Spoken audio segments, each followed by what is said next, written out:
Everybody, welcome back into your webcam for this week. Parker and the Man page at yournews.com. Steamy middle of August. Hot, steamy, rainy, stormy too. Hope you made it through that. And you got power so you can actually watch the webcam. I guess you wouldn't be watching it right now if you don't have the power for it.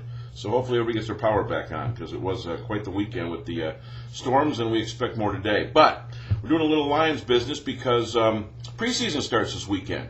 Lions and the Atlanta Falcons, first exhibition game of the year. Last year the Lions won all 4 exhibition games, and we saw how that worked out for Rod Marinelli, hopefully Jim Schwartz.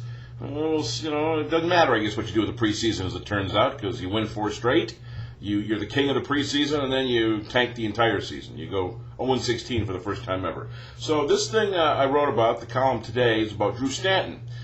You know all about Matt Stafford. You know all about Dante Culpepper. What about Stanton's position now as the number 3 quarterback with the Lions? The former Michigan State star, guy played at Farmington Harrison High School, played for John Harrington over there.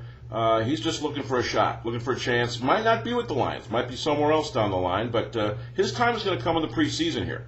It'll be big for Stanton to do something when it starts, when the bell rings, if you will, against the Falcons this Saturday at Ford Field. So they had their big practice over the weekend. Lions uncaged. About 16,000 people showed up, waited in the rain, came over and watched the Lions practice, and Jim Schwartz was impressed by that amount of people that showed up. So this is all about Drew Stanton. Talk to him, a little mano-a-mano action with Stanton, and you can read all about that on the Parker and the Man page, yournews.com. Also, Ben Wallace is returning. I wrote about, I didn't want him back. Said it a couple weeks ago when the rumor started that Ben was being considered by Joe Dumars to come back to the Pistons. It's just not the same. It's not the same Ben Wallace that was here and led him to a championship at 04. Why is he here? Sell a few tickets? Is he really going to help? Is there veteran leadership involved? I mean, you hear a lot of things about Ben, who's was pushing 34 years old, and we've seen his skills diminish in his time with Chicago and Cleveland. Didn't even give Phoenix a shot after he was traded for Shaquille O'Neal. So here he is, the guy that was traded for Shaq is now a Piston. So Ben Wallace returned. What number is he going to wear? Stucky's got 3. Wants to make a deal. She could. Tiger Woods. Jim Nance said something yesterday as Tiger was winning, as Padraig Harrington, Joey Harrington's cousin, was collapsing on the 16th hole, a la Jean Vandevelde 10 years ago. He said he had to grab a thesaurus to see if he could find some more superlatives, so I did the same thing. I got a little old thesaurus, and I looked up incredible to see if there was anything. Extraordinary, improbable, inconceivable. I think we've used all those for Tiger. Unbelievable, unimaginable, unthinkable, absurd.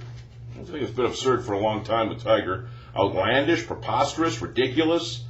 I think all those words have been used for Tiger Woods. There's nothing left, no adjectives to describe. 70 wins on the PGA Tour, 7. First time anybody's ever won 7 of one event. He won the old World Series of Golf, now the Bridgestone at Firestone, Akron, Ohio. Now comes the PGA Championship. Tiger is focused, narrowed in on that PGA for this week at Hazeltine in Minnesota. The Tigers' Jared Washburn lit up again. You can read about that. You saw what Boston did to John Smoltz. Didn't wait long. When you're in a pennant race, you can't wait for guys to come around. So Washburn needs a pretty good outing coming up here. He'll probably pitch next against Kansas City. That should give him a shot to have a good outing. And Patrick Kane's cab driver incident, the Chicago Blackhawks fine young forward. Supposedly the cab driver, who did have cuts in the eyes, said that Patrick Kane, over 20 cents and change, beat him up, punched him, he and his cousin. It was late, 4 in the morning, after the bar scene in Buffalo, New York. That's Kane's hometown. I don't know, something's fishy. It's a fish story. It's weird, that story. Something just doesn't jive with why Patrick Kane, who made about $900,000 just in salary last year from the Blackhawks, would beat up a cab driver over 20 cents. Here's $15. I want 20 cents change. What, the cabbie gave him a little heck or something, a little business there. I don't know. If Kane did it, prosecute him to the full extent. If he didn't, that cabbie, as I wrote today, got some splaining to do. So there you go. Read all about that. Drew Stanton, Ben Wallace's return to the Pistons, Tiger Woods winning again.